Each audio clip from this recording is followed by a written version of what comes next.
Hello guys, டிஎம்கேவோட promise சீரீஸில் இது மொதல் வீடியோ. டிஎம்கேவோட மொதல் ப்ராமிஸ் பார்த்தீங்கன்னா ரைட்ஸ். அந்த ரைட்ஸை பார்த்தீங்கன்னா நம்ம திரும்ப ரீஸ்டோர் பண்ண போகிறோம் அப்படின்னு சொல்லியிருந்தாங்க.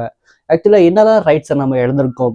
ஆக்சுவலாக மேஜர் கான்ட்ரிபியூஷன் பார்த்தீங்கன்னா இந்தியாவில் தமிழ்நாடு ஜிடிபியில் கான்ட்ரிபியூஷன் பண்ணியிருக்கு. ஆனாலும் நம்மளுக்கு ஒதுக்கப்பட்ட நிதி பார்த்திங்கன்னா அவ்வளோ கம்மி அண்டு சில நேரம் ஒதுக்கவே படலை அப்படின்னும் சொல்லலாம்.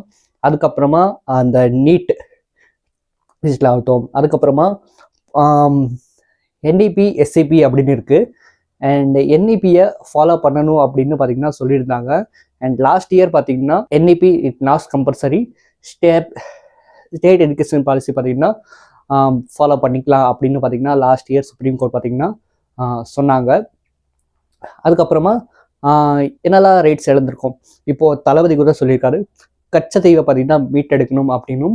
இதை தான் பார்த்தீங்கன்னா அவங்க ஸ்டேட் ரைட்ஸை பார்த்தீங்கன்னா அந்த ப்ராமிசஸில் கொடுத்துருந்தாங்க. ஆனால் நமக்கு நிதியும் வரலை. அண்டு ஒரே ஒரு விஷயம் என்னென்னா, அந்த என்இபியை பார்த்திங்கன்னா திரும்பவும் நமக்கு கிடைச்சது. நீட்டை வச்சே பார்த்திங்கன்னா பெரிய அரசியல் பார்த்திங்கன்னா இங்கே நடந்துகிட்ருக்கு. அண்டு அது இப்போதைக்கு அது ஒழிக்கிறது பார்த்திங்கன்னா ரொம்ப கஷ்டம், ஆனால் டைம் எடுக்கும். அதுக்கான எந்த மாதிரியான விஷயங்கள் டிஎம்கே எடுத்திருக்காங்க அப்படின்னும் இது வரைக்கும் தெரியல. வெயிட் பண்ணி பார்க்கலாம், நல்லதே நடக்கும்.